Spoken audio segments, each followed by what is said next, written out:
Deal Center here on our campus and to be able to work with folks throughout the whole state. I do just want to make just a few introductions before we get started. We have several of our governing board members here from the Deal Center. We have Lisa Kenmore, Joe Peters, and Ariane Weldon. Can you raise your hands very quickly? Oh, thank you, thank you. And Wendy, oh yes, Wendy as well. There's Lisa, there we go, very good, thank you, thank you. And we also have Representative-elect Stephen Sands here. Stephen, yes, thank you very much, great. Well, we are all delighted very much to have you here at Georgia College for the important work for children and families of Georgia. The Sandra Dunnigan Deal Center for Early Language and Literacy at Georgia College is poised and ready to accept the challenge, Literacy Changes Lives, turning the promise into practice and policy. What if we had judged the success of a society by asking this one simple question: how are our children? Georgia currently prepares only 34% of children for reading proficiency by the end of third grade, 34%. This means that only 1 in 3 8-year-olds are ready and able and confidently to proceed to the 4th grade with the critical foundation of early language and literacy. And this has dire consequences.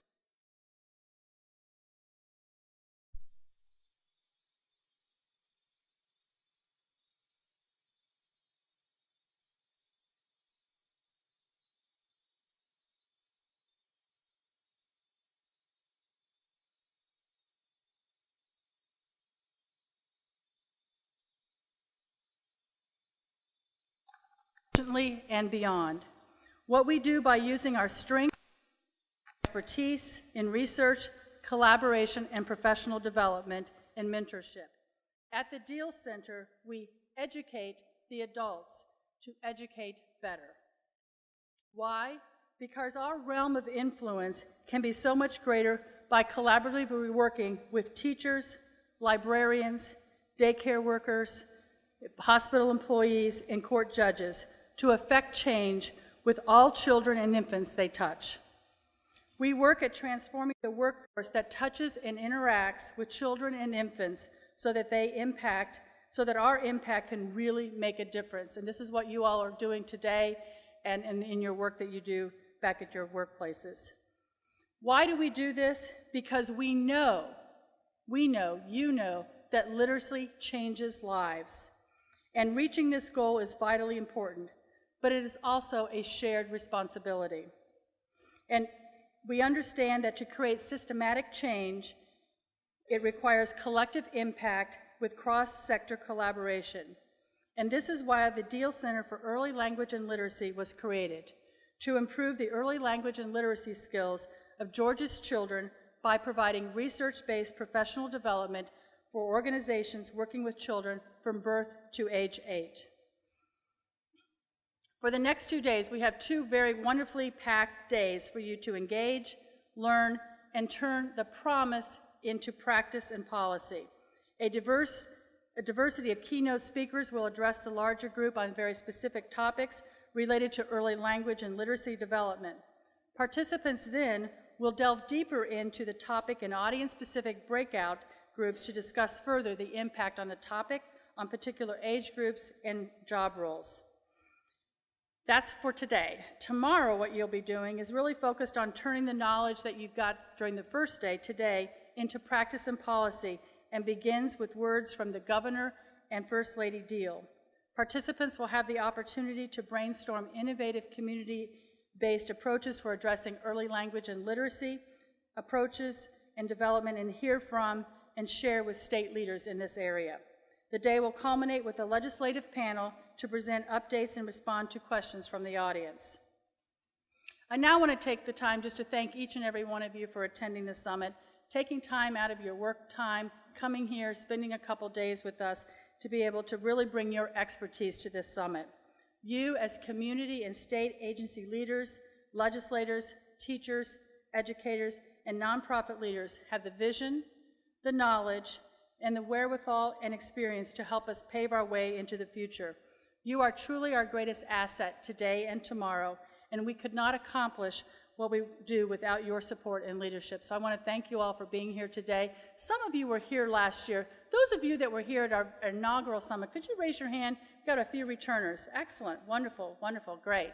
So glad to have you back, and those that are the first time, we're glad to have you here at the second annual summit.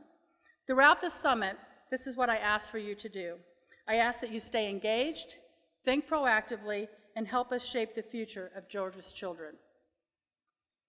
Well, now on to the program. It is my privilege and honor to introduce our very first speaker, Malcom Mitchell. Malcom is a native of Valdosta, Georgia. As a high school senior, he was an Under Armour All-American and went on to finish in the top 10 all-time receivers during his playing career at the University of Georgia. He graduated in December of 2015 from UGA with a degree in communications. During his freshman year in college, Malcom developed a love of reading. Initially, reading was a challenge. However, through perseverance, creativity, and learning, he was able to expand how he thought about reading and literacy. In 2015, Malcom authored and published the children's book, The Magician's Hat. Malcom currently plays for the New England Patriots, and in February 2017, he became a Super Bowl champion. He's a champion for literacy as well. Malcom is here today to share with us his literacy journey and how literacy has changed his life. Please join me in welcoming Malcom Mitchell.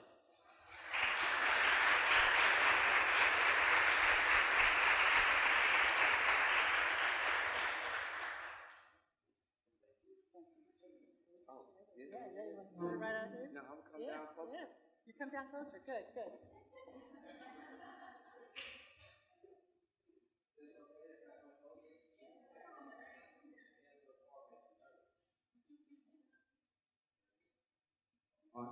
Perfect. Well, let me introduce myself. My name is Malcom Mitchell. I grew up in Georgia. Now I live in Boston. And I tell you, when I got out the car, I was quickly reminded. But I'm happy to be here. I'm happy to come talk to you all, to share a story that I think might be a little insightful. I hope it helps you go back in whatever lives that you represent to help kids learn and grow and, make a difference in their lives. And I always say you all are truly the key to the future. You impact lives in ways that, no one else can, because no one else is really in the field, really interacting with these students and getting a perspective of what they're going through like you are. But what I hope to do is share a little bit of my story to help you all truly understand exactly who I am, because I think people hear all of the accolades and awards and hear me talk, hear the type of language I use, hear about me reading, and think this has always been a way of life for me, but that's not true. I come from a completely different background. And the one thing that transformed me, and here I use the word transform strategically, transformed me is literacy and becoming an avid reader. I think football played a huge role in my life and changed the circumstance that I was in. But the thing that transformed me above all is my ability to comprehend and read and think critically. Can I get that call? Yeah. They're so nice. Thank you. What I really want to do is tell a little bit about myself in, little small narratives, short stories, no tall tales, but it'll be the truth.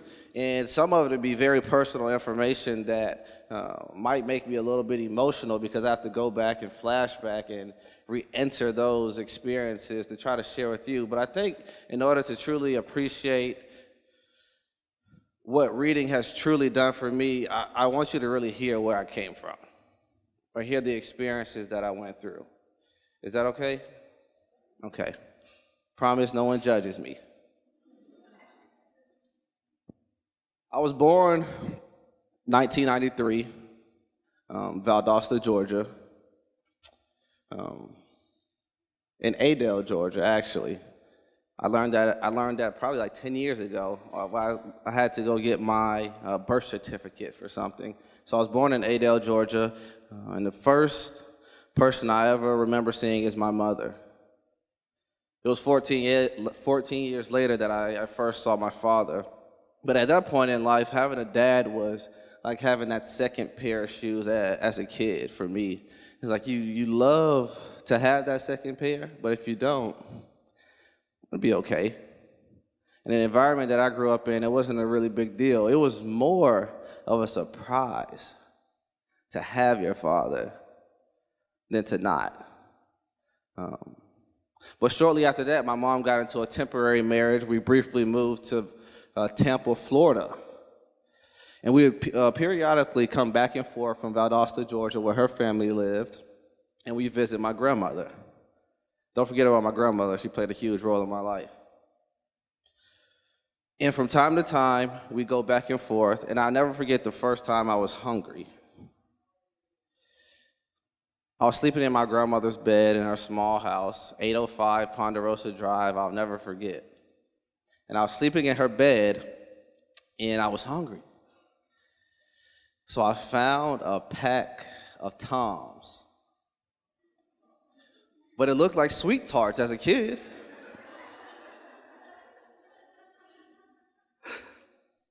So I began to eat them. And one after one, and they taste just like candy. One after one, I took them down until eventually I was no longer hungry. That was my first experience with hunger. And on those trips, when we would visit my mother, we'd go back and forth. My grandmother would give us meat. It was Mr. Biggs. That's the meat spot that my mom used to go pick up. My grandma used to pick up food for us, send it back with us to Georgia. And periodically, she'll send it through the mail to make sure that we have food to eat. Because even though my mom was married, we still struggled a bit. And from there, that brief experience in Tampa, Florida, turned into a divorce where we moved out of the house my mom was living with her current husband into an apartment. Now this is big because this is the first time I saw my mom on her own. And I saw some of the challenges that she went through. It wasn't until later that I realized that those experiences was the same thing that would shape me, seeing her go through those struggles. You know, we ate breakfast for dinner, and it was fun as a kid, but as I got older and started going to these nice restaurants, I realized, oh, that might have not been what we should have been doing, but we had to do that. I watched my mom sleep on the couch while my brother and I shared a room and my sister had her own room. I watched us eat, and my mom wouldn't eat. And then that small apartment complex, I'll never forget the day I went outside, and I walk around the corner where there's an air vent, because the apartment complex was set up like a square, and in the middle, there was this little hangout section for kids. I was around 5th grade, so my brother was a year older than me. He was in 6th grade, and that's the first time I ever saw him light a Black and Mild. And as a kid growing up, I didn't think anything of it, but as I turned the corner and I saw him, once he spotted me, he shooed me away. That's important, never forget. My brother shooed me away from that situation. Even though he took part in it, he wouldn't allow me to see it. Shortly after that experience, we moved back to Valdosta, Georgia. Guess who we moved in with? Don't forget about my grandmother. She plays a big role.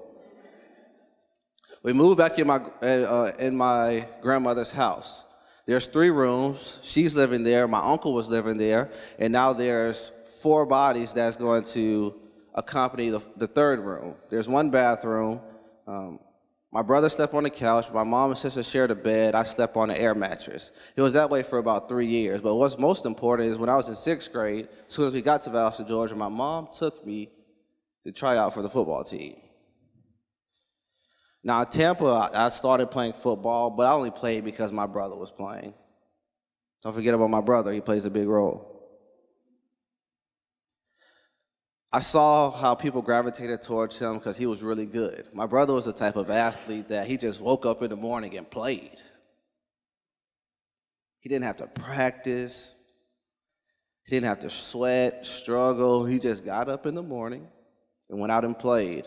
My brother was such a good athlete that when he went to play and participate in sporting events, they made him bring his birth certificate because they couldn't believe he was that age doing the things he was doing. So my brother influenced me to play football. So in 6th grade, I go out for the football team, and I'm in a whole new place, new friends, really no friends, matter of fact. And I go out for the football team, and after about a month, I go to my mom. Please don't forget about my mom. She plays the biggest role. I go to my mom, and I say, I want to quit.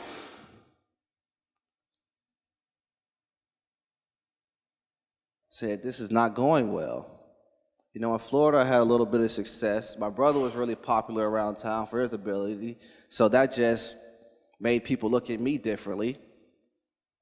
But he had chose to take a different direction when we moved back to Georgia, so he wasn't playing. No one knew us. I had to start over, and I went out. No one gave me the same amount of attention, so I went to my mom one day and I said, this is it. I'm not playing anymore. I told my mom I wanted to quit. She looked at me. She said, you can't do that. Well, that's not an option. She said, you have to finish out the year. Now, after the year, you can decide to do whatever you want to do, but you've already committed to this. You got to finish. She did the same exact thing when I decided I wanted to join the band, because if anyone has ever seen Drumline, that's when that movie came out. So Drumline came out. I said, I'm going to go join the band and play the snare. It wasn't the same experience, so I decided. It wasn't the same experience, so I decided I didn't want to do that anymore. I wanted to quit. My mom wouldn't let me, but I was so bad that the teacher just had me sit in the front of the class. I didn't even play an instrument. I just did the homework assignments. But my mom did not let me quit. So that year, I continued to play football. The next year, I went out to play football. In 8th grade, something powerful happened. One night before school, I got up to use the restroom. It's around 12 o'clock, maybe a little later, and I can hear a voice in the living room. And it was a sad voice. The voice you hear when you know somebody's crying, when tears are flowing. And I peek around the corner and I see my mom. I don't think she saw me. Eventually I told her I saw her, but she didn't see me, and I saw her crying. Shortly after, I found out that she had applied for public housing and got denied. What my mom was trying to do was get us out of the situation we were in. She didn't want to take the route of just living off my grandmother. So she applied for public housing and got denied, and it crushed her spirit. The next day, I saw her apply for Habitat for Humanity. Don't forget about my mother, she plays a big role.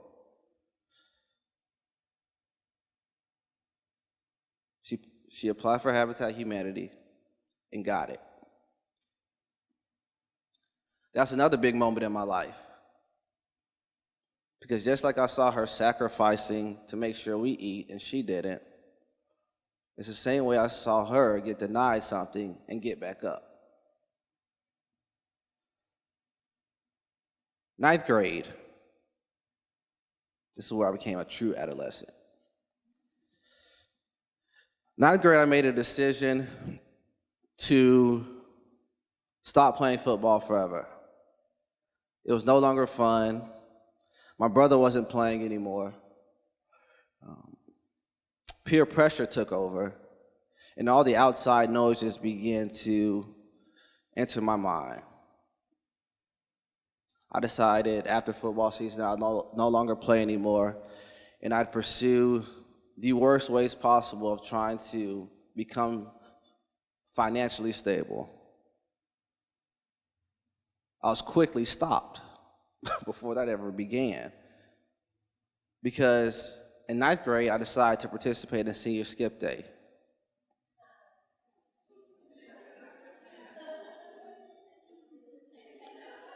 These stories are important because I think some of your students are going to do the same thing. In ninth grade, I decided to participate in senior skip day. My mom went to work before the bus came. So it wasn't really that difficult. I just stayed home. I participated in senior skip day. So did my brother. He's only a year older than me, remember? Yeah, do the math.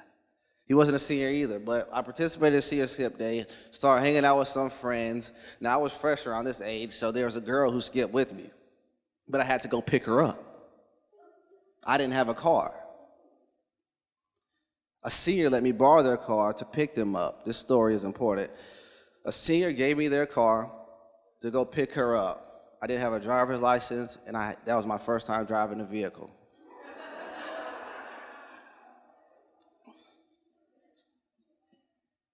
Let's just say I'm a brave man. I got on this back road called JC Shack. If you're ever in Valdosta, or if you know about Valdosta, it's this very, very long road.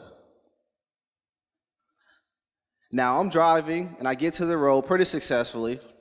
There's a little wide turn here and there, but it can't be that hard. I had seen people drive all the time on TV. I get on the road, and I decide to open it up. Now, it was a Crown Vic. So early in the morning, there's dew on the grass, a little bit on the road. Wind gets under the car. I lose control. I'm heading straight to this pole. I remember like it was yesterday. I was heading straight onto this pole, and something in me said, turn the wheel. I turned the wheel. The front of the car missed it. The back hit it, spent. Car was totaled. Airbags came out. Somebody was in the car with me. They weren't a senior either. He's hurt. I'm fine. I get out the car. I get him out the car. And we swiftly walk away. I go back to the guy and I tell him what happened to his car. I said, listen, but you can't tell the police that or they'll come get me. I said, this is what you need to tell them.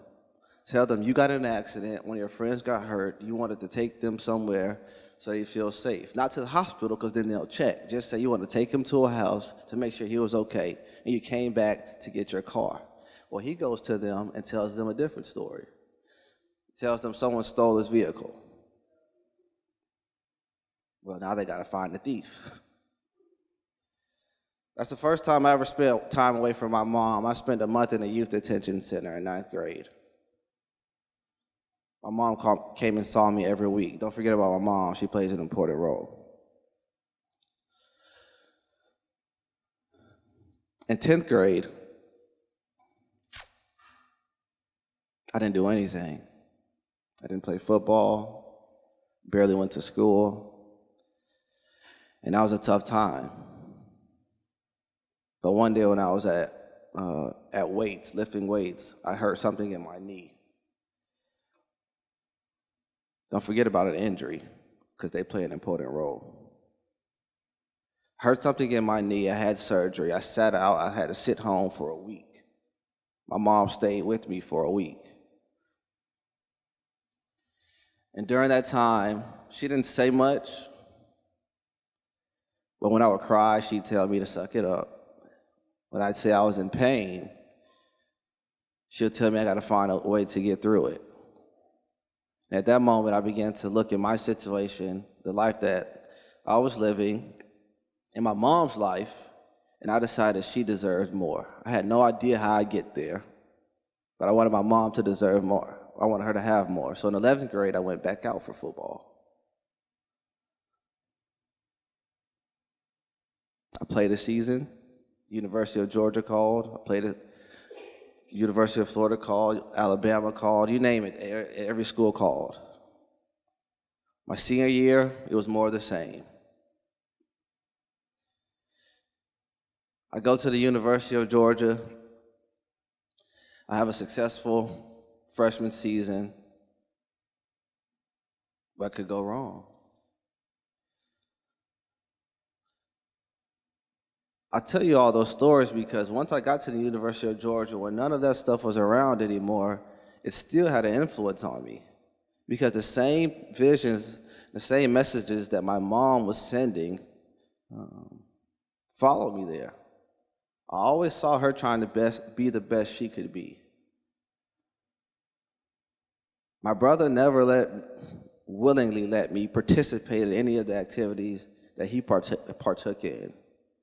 So when I got to the University of Georgia, those same things carried on, and I wanted to become the best person I could possibly be. And I tried to avoid those situations I know my brother wouldn't want me to be in.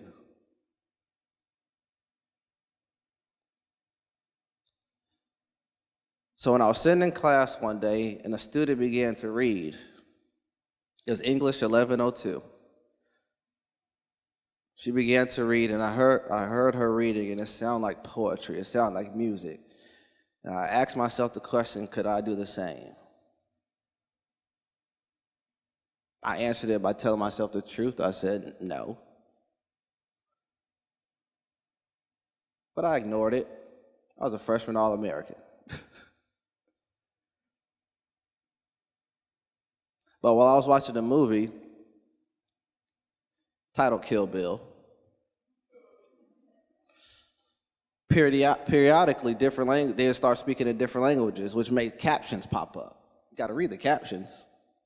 Now it's already like a 3-hour movie, right? Well, you know how bad it gets if you have to keep pausing it to read the caption? It's terrible. The 3-hour movie turned into 5-hour. So that was another message that I wasn't reading proficiently because I couldn't read the words before they left the screen. But people were asking for my autograph. It'd be okay. I went to the grocery store. And I was going through the aisles just like everyone else does, and I was picking up items. I looked to the left of one aisle, and I see apple slices. I said, well, wait a minute. I didn't know they put apple slices in cans. Let me grab this. This has to be great. I get home, use a can opener to open it up. It's applesauce. Obviously, I read it wrong.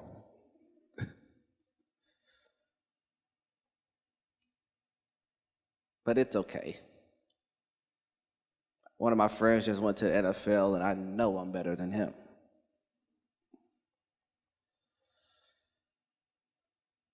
One night, I was on YouTube, and I was looking up some people that I deemed successful. Jay-Z. A friend of mine just had told me about Warren Buffett.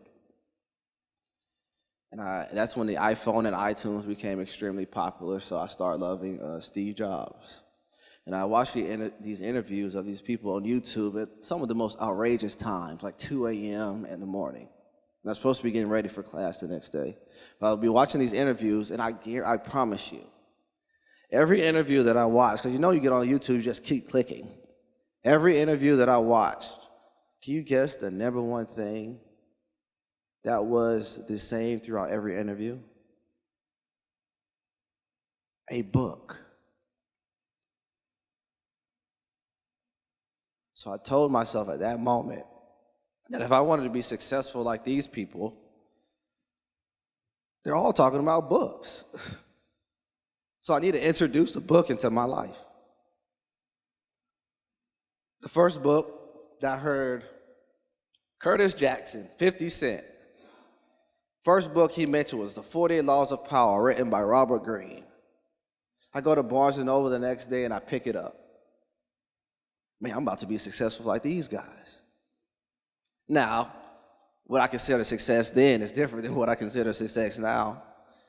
But either way, I was going to be just like them. Went up, picked up the book, opened it, and I couldn't get off the first page. I couldn't read the book. It was too complicated. So I closed it, and I gave up. But remember in 6th grade, when I couldn't quit the football team? When I had to sit in that band class for an entire year and not even play an instrument?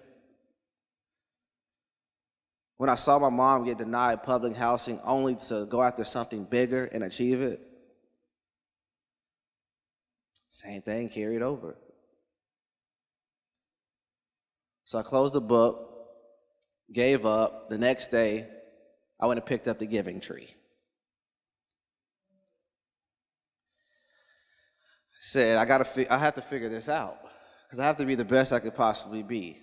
And I can't quit, so I have to find a way to improve my reading ability. Started with children's books, hence why the book is on that table. Started with children's books, started completely over, started writing down words that I didn't know, started really paying attention to how the books were written. And I learned from there. I learned punctuation, adverbs, adjectives. I just Google it if I didn't know it. And eventually, just like you practice football, or from what I can relate to, how I practiced football, eventually I got better at whatever skill I was trying to improve. Well, the same thing started happening with reading, and I was able to read these difficult books. But I needed something more than that. I needed a community of people who would support me. You know, one of the biggest quotes is, "You are who you hang around." So I took that seriously. Said, if I am who I hang around, then if I hang around a group of readers, then what do I become? Become a reader. So I need to find a book club because those are the readers. I tried some virtual book clubs like Oprah's book club, but that wasn't the interaction that I needed. I needed something more personal. So I go to Barnes & Noble to find a book, like I had done 50 times before. I look to the left, I see a lady holding books, and somehow I build the courage to go talk to a stranger. That stranger was in a book club, and she allowed me in. So I got around a community of readers, and then it was exactly what I thought it would be. You are who you hang around. I became an avid reader. And football changed my life, but reading transformed it because it allowed me to communicate effectively, it allowed me to interact with crowds, it allowed me to think strategically, it allowed me to grow as a better person. And I sit here today not because I play football. And that's the message that I really, really try to send. What you see now isn't a product of football.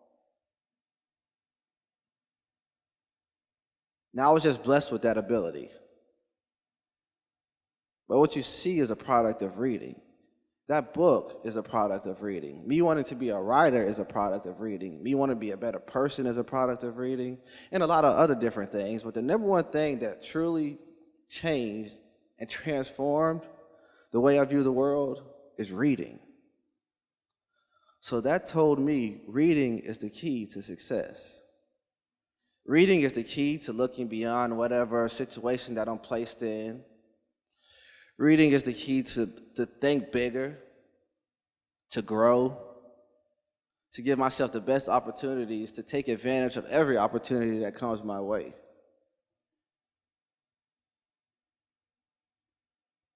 Reading is the key. But I didn't find that out, or I wasn't willing to find that out until I was 19 years old.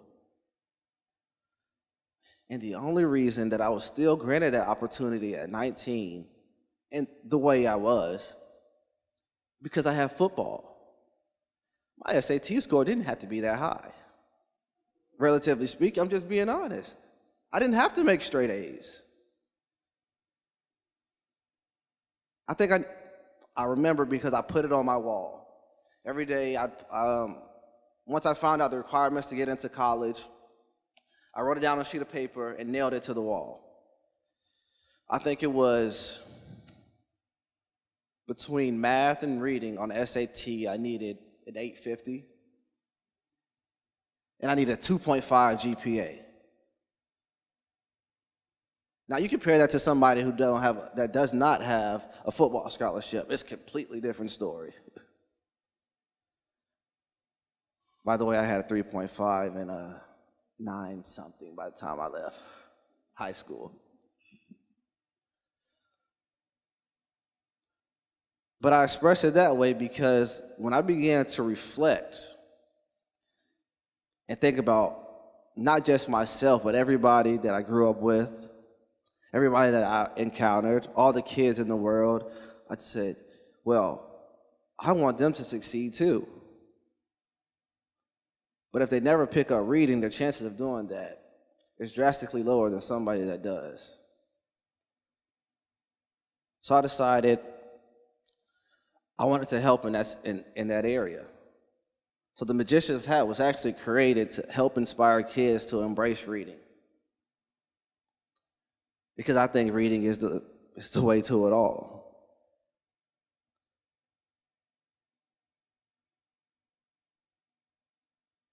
And if kids don't embrace reading, their chances of making it are slim to none, to be quite honest.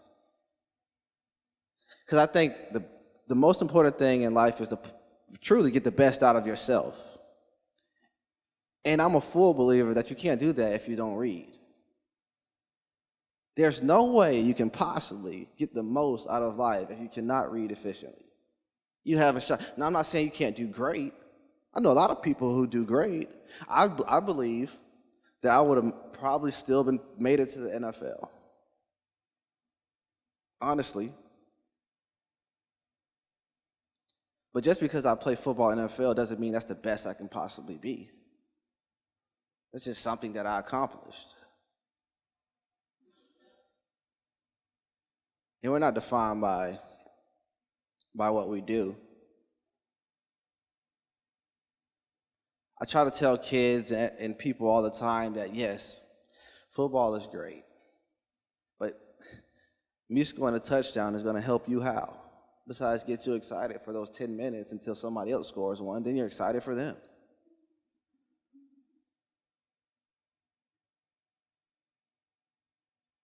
Does a touchdown or a book change your life more?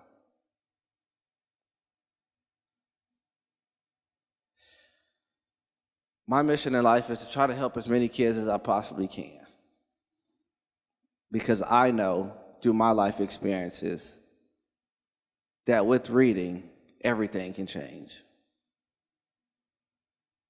Everything can be transformed into something better.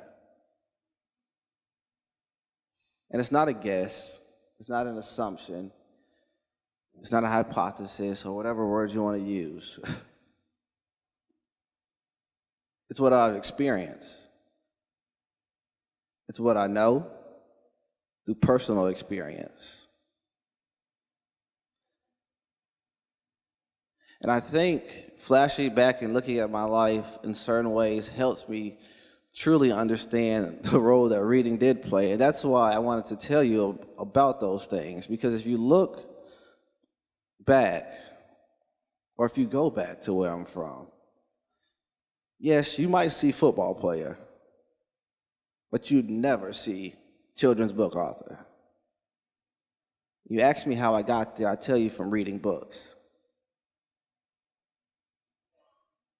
How did Share the Magic Foundation begin? Through reading books. How did me want to become an author begin? Through reading books. How am I here talking to you about literacy? Through reading books. My mom's back in school. Yeah, that's cool. Yeah, it's cool.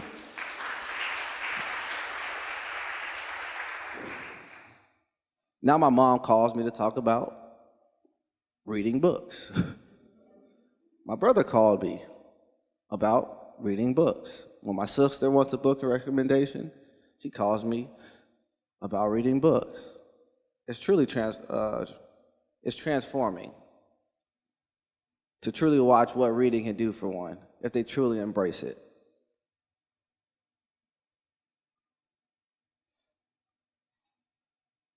I think that's the most important thing that I can possibly do, is continue to send that message that reading can truly change the world. It can change lives. Now, there are other things that need to take place, like my brother, like my mom and my grandmother, who helped me get through situations, just like you're going to have to help kids get through situations. No life is perfect, and everybody has to go through challenges. That's just the way it is. I have to tell my sister that all the time because she's a lot more emotional than I am. And when things get tough, she gets really, really sad. And I tell her all the time, I said, well, that's how it's supposed to be. I said, it's hard because it's supposed to be hard. Could you imagine if it was easy? Then everybody would just do it. Life is supposed to be hard. It really is. But if you overcome those challenges, it's way more rewarding.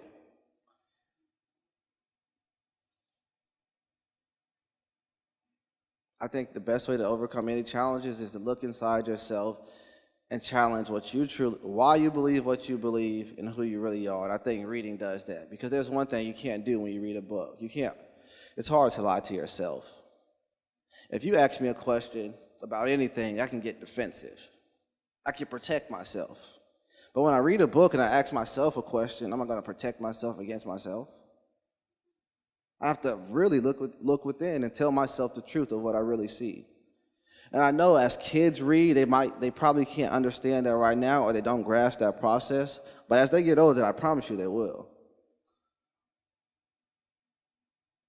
And the most important thing, I think, for kids in impoverished areas like I grew up, is to read, is to see beyond the situation you're in. Because the biggest struggle is I didn't really know what existed out into the world until I got there. And football pulled me out. Football took me from Valdosta, Georgia, where the only places I had traveled had been for a sporting event. And it pulled me to Athens, Georgia, which pulled me closer to Atlanta. And then football pulled me to Boston. To be quite honestly, reading has taken me more places than football, if you want me to tell you the truth. Because now I travel around more for reading than football. Unless it's during the season, because then I have games I have to fly to. But that's different. Reading is a way to change the world. I always believe that, and it's facts. And if you have trouble believing that, then just look at me. Because yes, football changed my life, but reading transformed it. Thank you.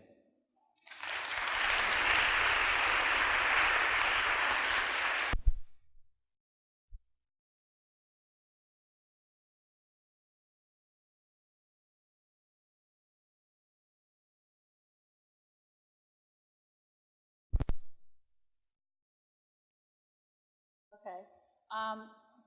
Thank you, Malcolm, for sharing your story with us, the transformative story, going back to your childhood. It's really appreciative. And to hear the words that you say and how reading, an avid reader, has changed your life. Football maybe, but avid reader has, and you explained that very well, so we do appreciate that.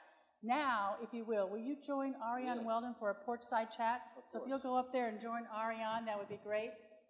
Malcolm is now going to join Ariane Weldon. And Ariane, many of you know Ariane because she's formative in the area of literacy and reading in the state of Georgia. But she currently serves as the vice chair of the Deal Center for Literacy and Early Literacy and Language. And she also is the director of Get Georgia Reading campaign that works with about 100 public and nonprofit organizations to be able to get children to be able to read by the grade level 3. And so prior to that, she was at the Department of Public Health, and she is very active in this area. So I'm going to grab you this. There you go, Ariane. Thank you. Thank you. Isn't this cozy? Well, I'd like to start off with what one or two children's books are your favorite and why? The Giving Tree. I think that's a message that resonates with me just growing up. You know how I truly didn't appreciate the messages that my mom was sending me until I got much older. and how she was giving her all to make sure that I believed I could have it all. So The Giving Tree is a book that I truly love.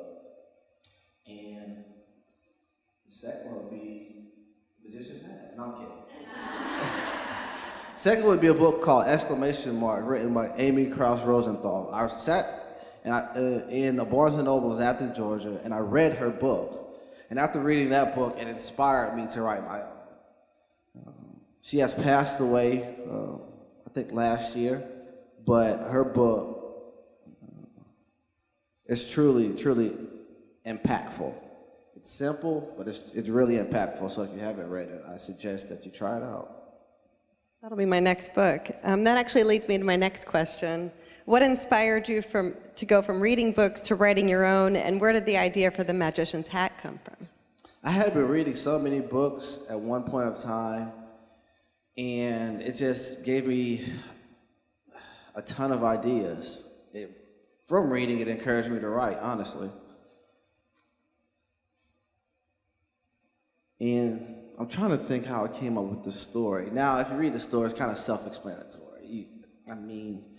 It didn't start the way it is now. I think it started off with kids chasing a rabbit around a park, or they're looking for a rabbit. I can't really remember. But then I looked back at the situation that I was going through. I was reading. Reading was changing my life. I thought reading could change kids' life. I had been out in the community around the same time. So I just combined it all and said, reading is this truly magical experience that can take you anywhere you want to go. So who better to deliver magic than a magician? Wonderful, and that's such a wonderful inspiration for kids. And on kind of a related note, in the audience this morning, there are many of Georgia's literacy leaders. As someone who, in your own words, arrived at college reading at a middle school level, what advice and challenge would you give to the audience before you, and how can Georgia do better?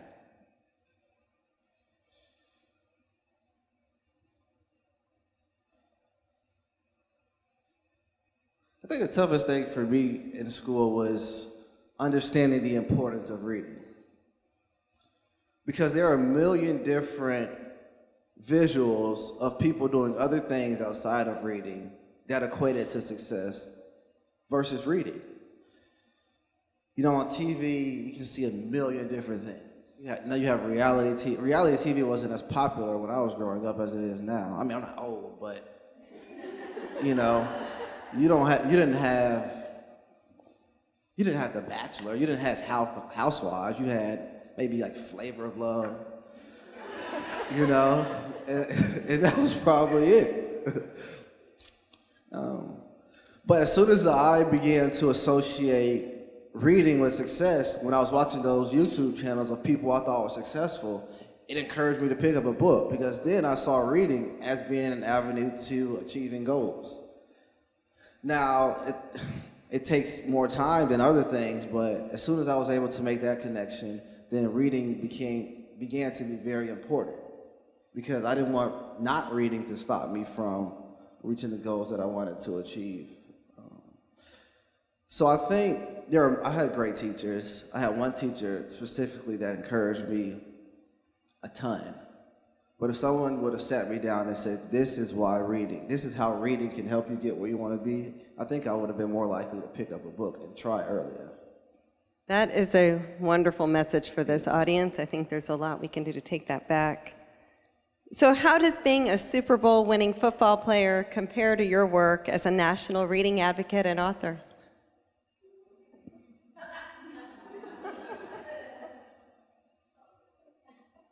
They're both great. I mean, winning the Super Bowl is probably one of the best experiences I'll ever have. It's the pinnacle of my profession.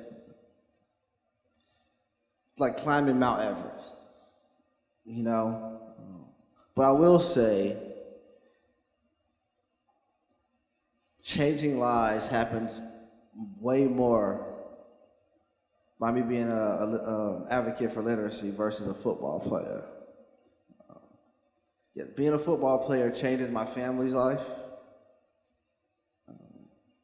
financially. But that's it. Being an advocate for literacy changes, I hope, can change millions of lives and get kids to be put in the same situation that I was lucky and blessed enough to be placed in. Because, like I say, me going to practice every day and scoring a touchdown, yeah, that helps me. Well, how does it help a kid in a rural area believe that they can come out and achieve whatever they want to achieve? You know, maybe it gives them a little inspiration, but it doesn't give them the tools necessary to do it. Versus reading can give them that. Thank you. Making the world a better place. Thank you. So thinking back to that first day when you walked into your first book club meeting with all those middle-aged women in Athens, what was it? You called them middle-aged, not me. Another champion like you, Miss Sandra Deal, got to learn about that through our other champion. So what was it like? What was their reaction when they learned that you were such a star on the UGA football field? Well, the lady that I met at the bookstore had no idea that I played football. She had no idea who I was, and I didn't expect her to. In the first book club meeting, there was about 15 ladies. I mean, at least seven of them had no clue. There were about, 7 that did, and there was one that kind of, but not really. But the book that we were reading was Orphan Train. And the experience was so great because, yes, initially when I walked in, everyone wanted to talk about me being a football player, but 5 minutes after, it was all about books. And every book club meeting after that, it was about books. No matter if I had a good or bad game, the focus was always, reading. And a funny story, when I joined the book club, their husbands started wanting to come around. Because they did know, because they watch football. I can honestly say, there's probably about 25 total ladies. Out of all of them, I've only met 2 of their husbands. They did not let them come around just because I was there.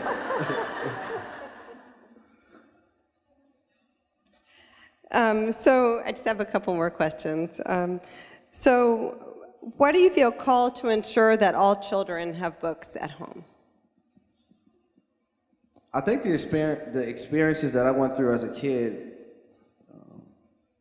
and the inspiration that my mom gave me made me believe that nobody was put on this earth to fail. I always say, no one's ever came to me and said, Malcolm, I'm trying to do the worst that I can. I've never heard that. So that tells me that no one wants to fail. Everyone wants to do something in life. And I believe everyone has the ability to do that. And I think that reading can ensure that that happens. So because I believe that, it's important to me to make sure that they have the opportunity, one, to know about reading the way that I've come to embrace it, and also be presented with the opportunity to have the chance to fall in love with reading. Because that's a big problem. That kids, I know I didn't have a book when I was growing up at home. We had the Bible, we had to pray that we can get out of the situation we were in, But I didn't have the Hungry Caterpillar or any of those books sitting in our apartment. We were moving around. My mom had a hard enough time trying to get food, yet alone trying to buy books. So I was never presented with the opportunity to fall in love with reading as a kid. Maybe in school, but at that point, there are 100 different things going on.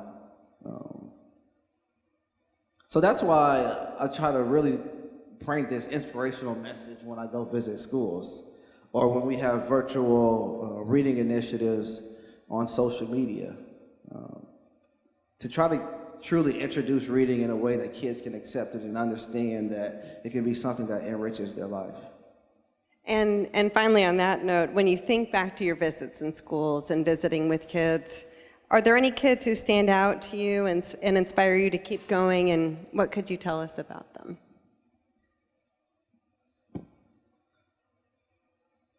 I'm not sure how many schools I've been to. I've been to a lot.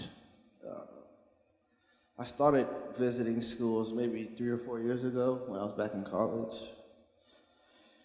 And every school tells a different story. There's always kids or a kid that stands out. There's always a kid that a teacher wants you to pull to the side because they have this unlimited amount of potential.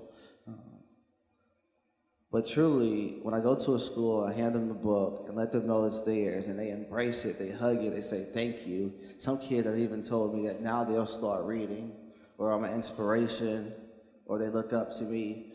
And it's not the praise that makes me, become more humble. It's the fact that they're embracing the fact that reading is something that can help them. And I think that's what makes me more emotional when I look a kid, in the eyes, and they either tell me the problems they're going through, or they look at me and understand that I understand the problem that they're going through. And for that brief moment, I see transformation taking place. Now, once I leave, I hope that the message of the book carries on, because that's why I leave it behind. Thank you for all you're doing. What an inspiration to all of us. Oh, thank you. Thank you.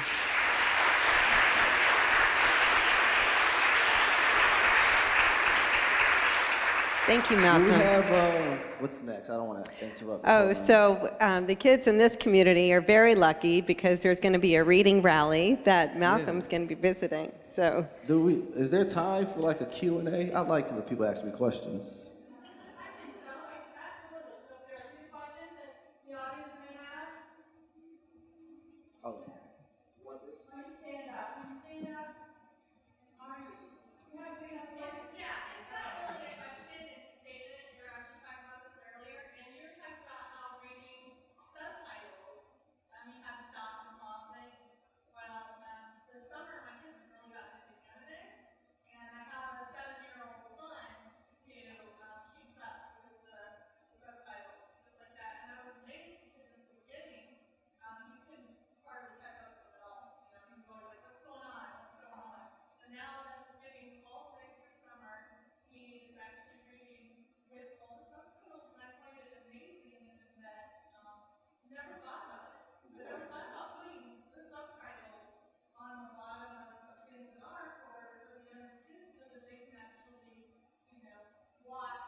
Thank you.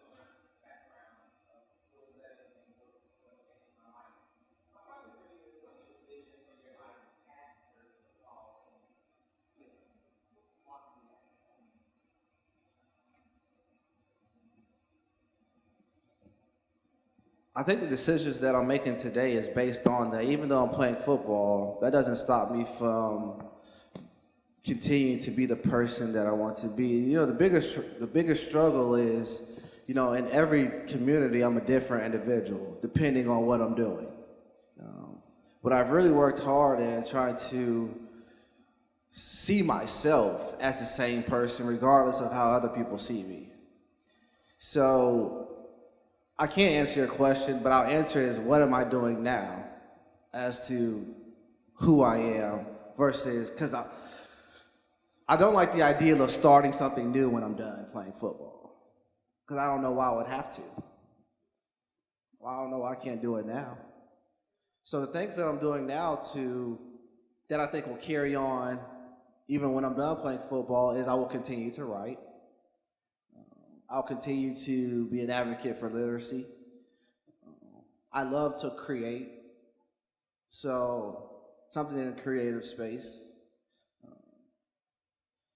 And try to be an inspiration to kids at the best that I could possibly be. Do I know where I'll be?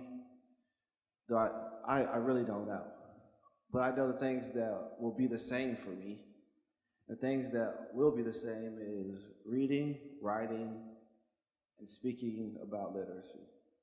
And I think I'll do those three till the end. Now, things will be added here and there. Like I picked up photography. I got into fashion.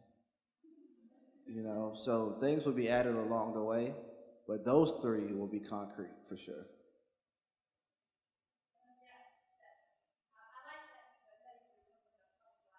Yeah. Say that first question.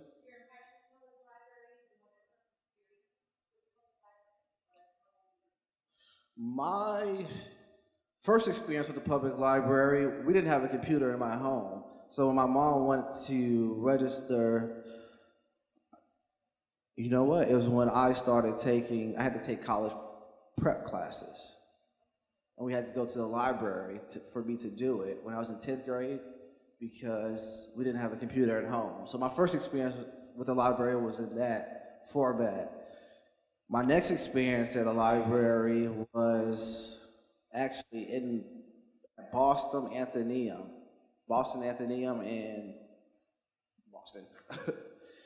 And they took me on this tour, and I truly learned how libraries do a great job of involving people.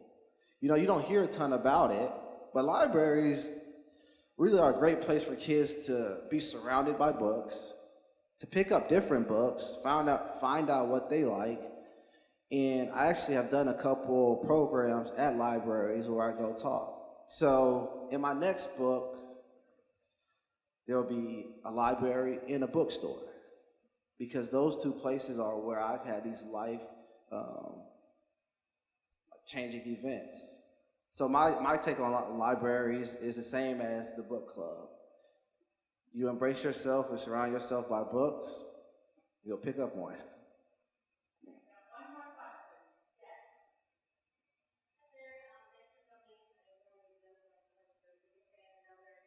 Oh, tell them I said hi.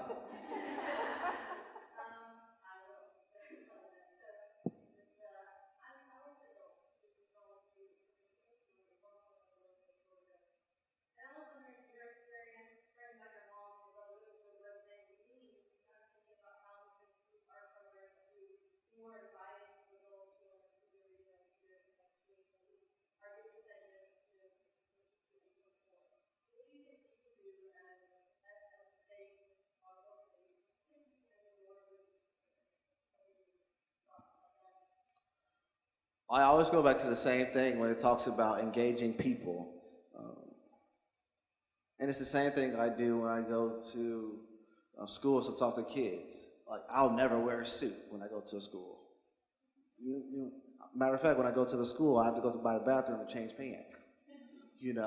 Because the most important thing to me is to make sure that they understand that I understand. That as soon as I walk into the room and begin to talk, that we relate in some way.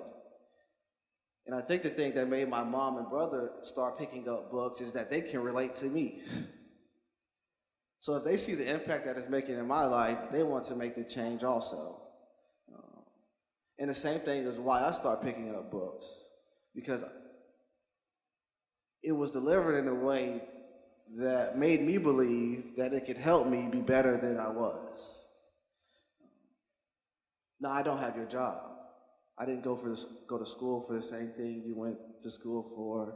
I didn't go to school to be a teacher, and I never try to act like I know the answers to these problems, but I know the things that helped me most was, one, making it relatable to me and delivered in a way that helped me understand that it's something that could improve my quality of life. And I think once you do that, it's hard to turn something down when you know it can help you. It's like Now when I see a book, it's like if you saw $100 on the ground. To me, they're the same thing. Yeah. So I don't know how you paint that picture, but somehow that's how it was delivered to me, and I embraced it 120%. And I think it would happen for anyone the same way. I hope that helps. Yeah. Thank you.